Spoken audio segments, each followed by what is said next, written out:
Welcome back to Game Lab, game design. This is lesson 15, keyboard input. So following up with our conditionals, now we can use that not only to say, are we going off the screen, but also be like, hey, if this is pressed, move this, or start this, or stop this. Also, mouse click is what we're going to go over next. But for this, right, lesson 15, we'll jump right into the prediction.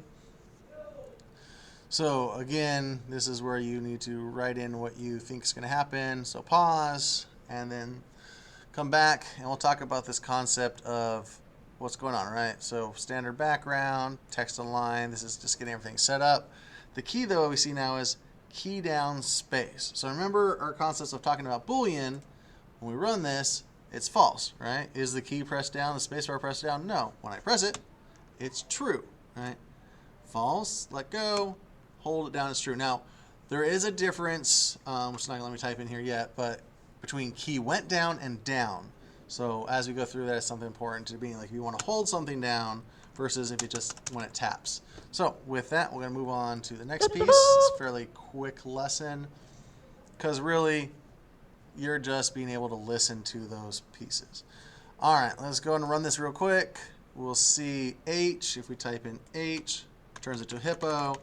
If we type in P, it changes it to pig, and we haven't done anything for R, so all it wants you to do is paste that over there, and it's a rabbit, so we'll type in rabbit,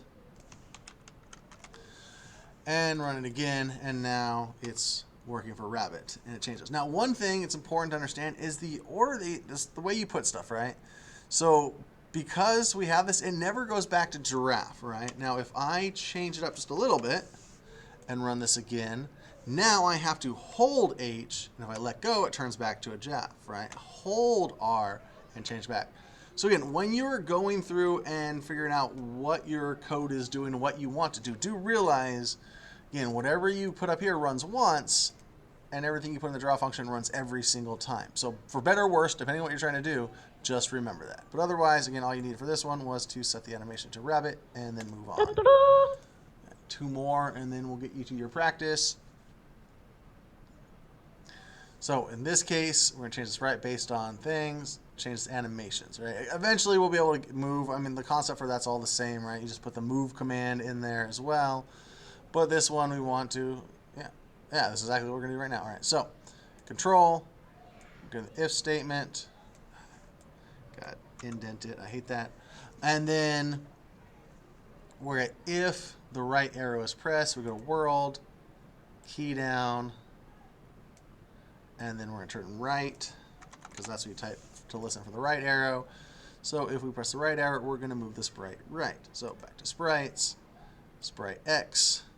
Sprite is bug x equals bug.x plus 1 semicolon, and run this, and notice when I hit the right arrow and while I'm holding it, it runs down. Now here's an example of the went. Type in went down, run it, and I'm holding it down. It's not going anymore, right? I have to click you probably hear the clicking, I don't know. But that's how I have to do it, right? So key down, went down, those are the difference. And we can do this for left and right and up and down just by making sure that you have the movement figured out. So as we go forward, think about how you're going to apply this to game, how you're going to move it. You can make it look like it jumps by just jumping at 10 or something. So those are ideas moving forward. All right, one more, and then we'll go to the practice. All right, so in this case, we run it. The gears are moving, but it wants it so only if the gears are moving. So first thing first, figure out what's moving the gears. That's what's moving the gears. We're going to do if, squiggly bracket, enter, and drag all of this into the if statement. Oops, too much. I don't want the draw sprites. So grab all of this, move it into the if statement. And then we want to indent these. And then finally, we need our key down and then space. All right, let's run it again. Doesn't do anything. Hold space. As long as I'm holding it, I can still tap it, but as long as I hold it. So again, the key went down, down.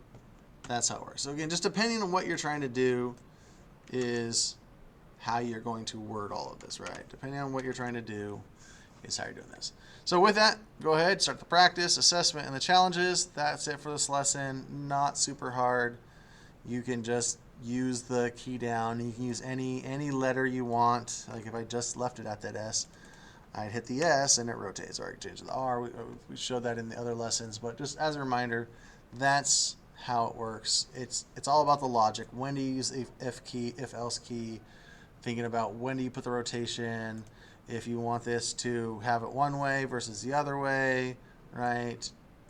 Just change the rotation, the angles, and you do else if, so it goes one way and the other way. But that's all I have for you. Go ahead and do the practice. We'll see you next lesson.